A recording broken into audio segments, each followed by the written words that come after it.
Hi there, thanks for joining us today. My name's Katie Scanlon and I manage the Rampion Wind Farm Visitor Centre. So just have a little quick video so you can see what it's all about.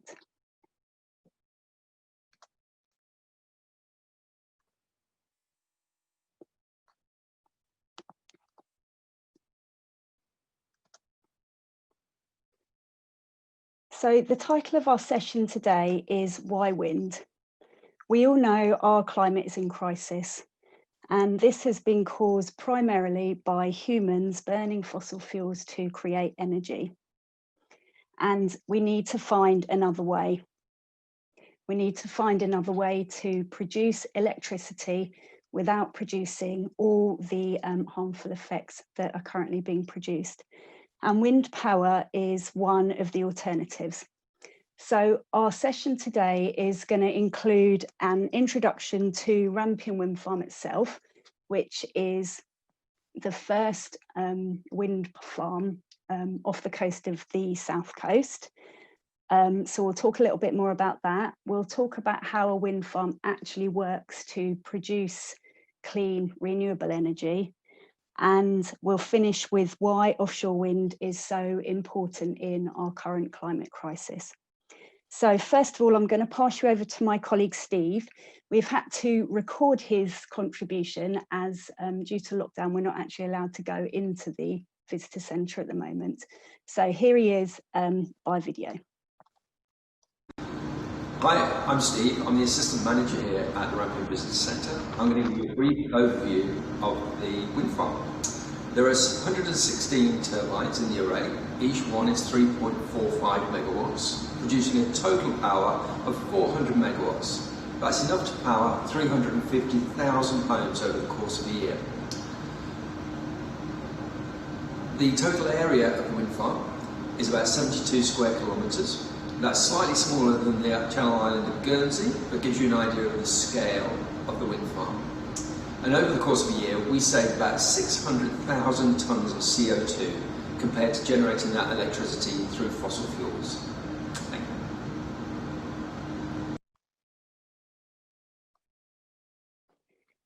So to summarise what Steve has just said, we've got here a map of Rampion Wind Farm, which you can see over here on the right-hand side of the screen. So this is the actual array here with 116 turbines. And then you can also see all these lighter blue lines, which are what we call array cables, which connect the turbines together and bring the electricity to our substation, which is just here. Then the darker blue lines that you can see here are, the darker blue lines you can see here are the export cables. And then the yellow line that you can see there is the onshore cable, which takes the electricity all the way up to our substation at Bolney. So we've got 116 of these turbines, which are 3.45 megawatt capacity each. So that's how much electricity they can generate at any one time. And this creates a 400 megawatt capacity for the whole wind farm, which is enough to power about 350,000 homes over the year. And to give you an idea of that, that is roughly half the homes in all of Sussex, so East and West Sussex counties put together. So it's quite a large capacity. And the main reason why we want to be doing this, one of the most important things, is that by generating this electricity using wind energy, instead of, say, a gas-powered power station, we are creating carbon dioxide savings of 600,000 tonnes per year. So to put that into perspective, that's the equivalent of saving 128,500 cars from driving for 1 year. So it's a huge amount. And just so we can sort of talk about the cables again there, all those cables together create 187 kilometres of buried cable. And that's the equivalent of stretching them out all the way from London to Birmingham. So you're starting to get an idea that this is a really, really big project. Okay, so next, now you know a little bit more about the actual wind farm itself, we're going to start to look at the parts of the turbines so you can start to understand how they actually work.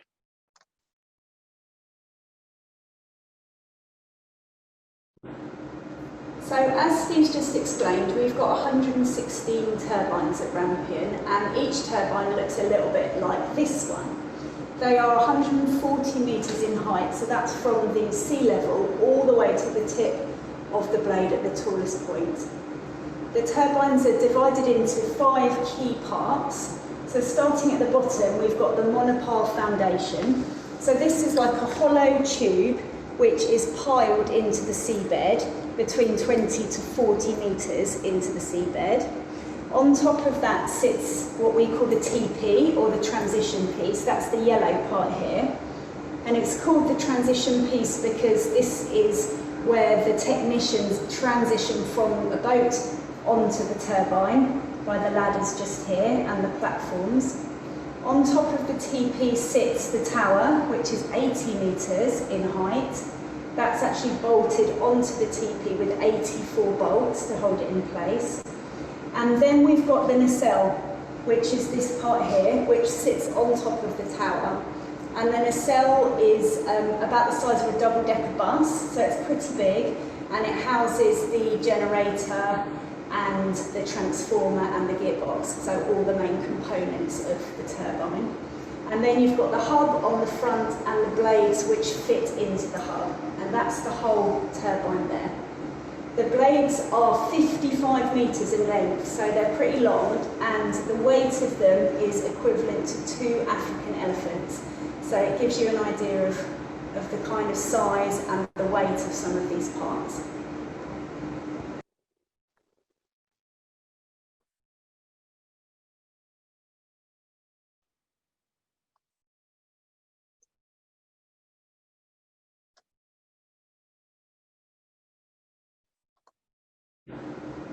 So as Steve's just explained, we've got 116 turbines at Rampion, and each... Okay, sorry about that, technical hitches. So I was just mentioning about the size and weight of the blades. So I talked about each of them being the equivalent to 2 male African elephants, so 12 tonnes per blade. And each turbine has 3 blades. So we're talking about the weight of 6 African elephants spinning round and generating electricity. So it seems like these blades are absolutely massive, but our turbines are now actually amongst the smaller of the offshore turbines as the technology starts to evolve and develop and improve. So if we have a look at Rampion, so Rampion came online, so it started producing its first electricity in 2018. We've got our 3.5 megawatt turbines, and the blades are 55 metres long. And we've also got Triton Knoll, which is currently under construction. It's located off the east coast. Now, the turbines for Triton Knoll are going to be 9.5 megawatt turbines, so more than twice the size of Rampion's turbines. And their blades are 80 metres long. And in the future, we have got a wind farm called Sophia, which is due to come online in 2025. This is located off the northeast coast in the North Sea, and they're looking at turbine sizes of 14 megawatts. So they're really, really huge, and the blades for those are going to be 108 metres long. So to put that into perspective, if we think about the size of a football pitch, so let's thinking about Brighton and Hove, as that's our local football team. So the width of the pitch is 68 metres wide. So if you took one of Rampion's blades and laid it across the middle, then there would still be a little bit of room either side. But lengthways, it's 105 metres long, the pitch. So one of Sophia's blades would be longer than a football pitch. So they're absolutely huge.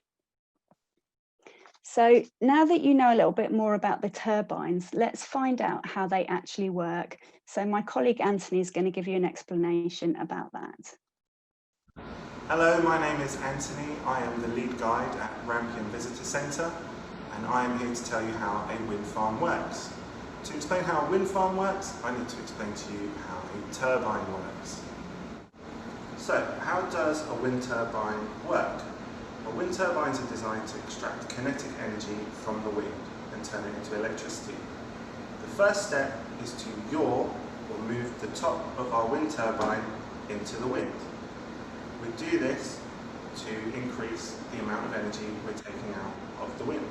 The next step is to pitch our blades, and again to increase the efficiency and maximise the energy we're taking out of the wind, so that we can turn the hub, and the shaft inside is called the nacelle at the top of the turbine, which then turns the generator at the back, and this is where electricity is generated inside a wind turbine. Wind power to electric power. So from wind power to electric power, how does that work across our whole wind farm? So our wind farm is an array of 116 wind turbines, all generating electricity together. We start generating electricity at wind speeds of 7 miles an hour, so not very fast at all. And we continue generating electricity all the way up to wind speeds of 50 miles an hour. The electricity generated at the top of our turbines inside the nacelle is transported down cables along the tower, where it joins what are called inter-array cables, cables that connect all the turbines to the offshore substation, and from there it's transported 16 kilometres to land through a cable like this. At the land it joins another cable like this and travels another 27 kilometres to a new onshore substation we built. So to recap,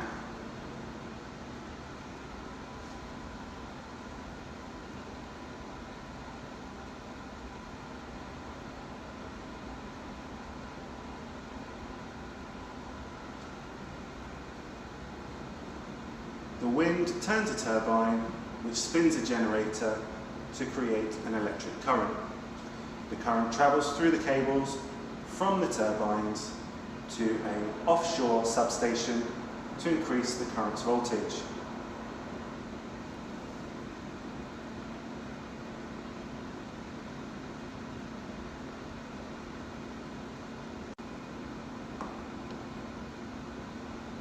The voltage is increased to reduce loss of power through transmission.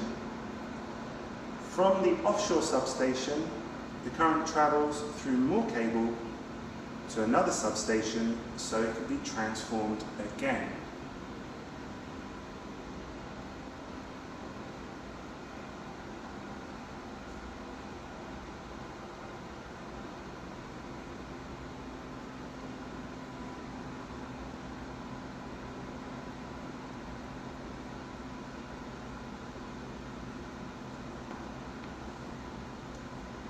From this substation, the current is transformed to an even higher voltage so it can join the national grid and power your kettle, phone, hairdryer or washing machine.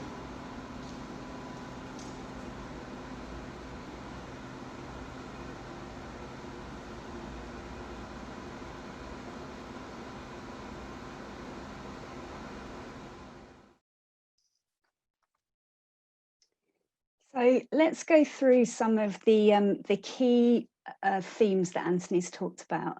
So here is a diagram of the nacelle, which is where the electricity is actually generated in the turbine. So you can see all the different parts labelled here.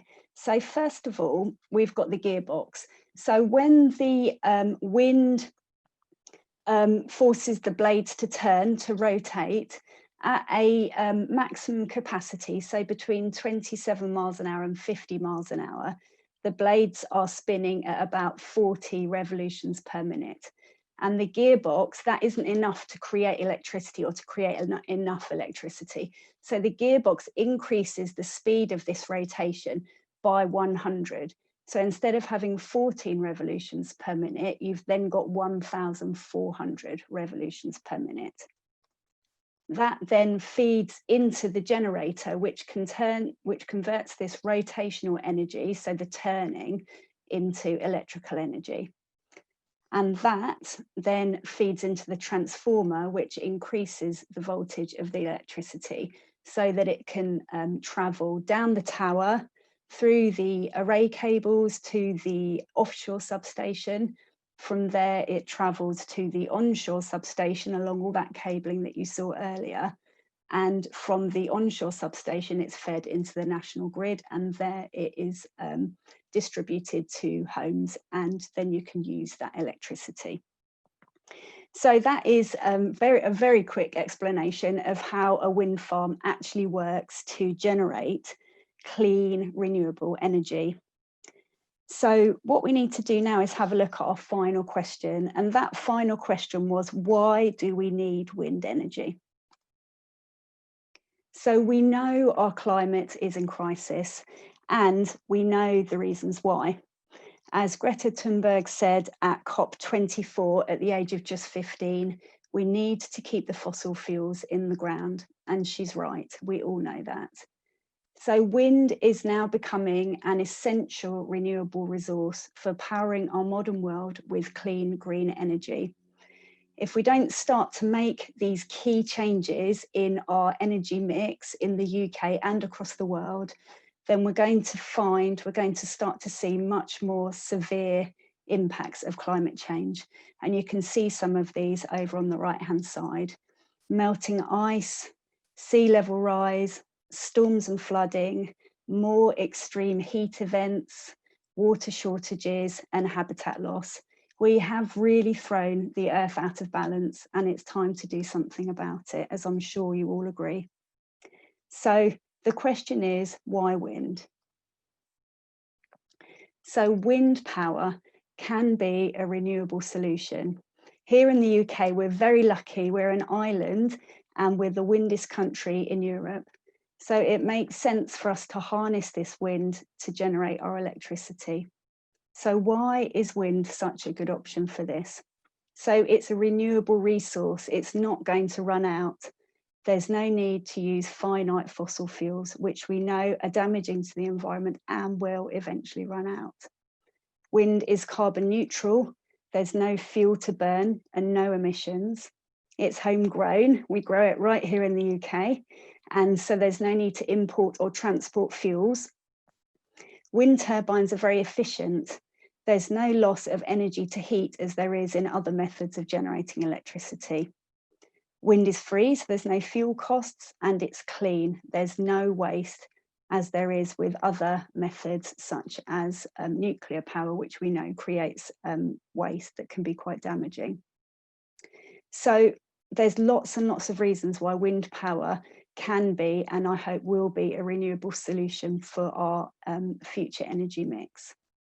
And in 2019, the UK saved nearly 29 million tonnes of CO2 across the whole of the UK. That's with offshore and onshore wind. So you're starting to see these really, really big impacts and benefits.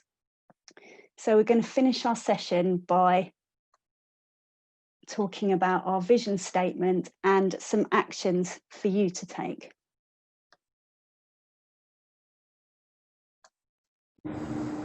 So we're going to finish our session with 3 key points. First of all, a vision statement of the world we want. So here at Rampion Visitor Centre, our vision is a world powered by clean, renewable and sustainable energy. Secondly, an action for you to take. We'd like to ask you today to think about your own personal energy consumption and pledge one way in which you could reduce this every day. For example, don't waste anything, treasure the items you already own, look after them and buy less or second-hand. And finally, our call for world leaders is to focus their investment on clean renewable energy and away from fossil fuels and nuclear power. Thank you. So thank you so much for joining us. We'd love to hear about your pledges. If you want to send them to us via our social media channels, which are down here on the screen, or email them to us. That would be great as well. If you've got any questions, please email them as well to us at the education email address, or I can head over to Slido and answer some of your questions there. Thank you so much.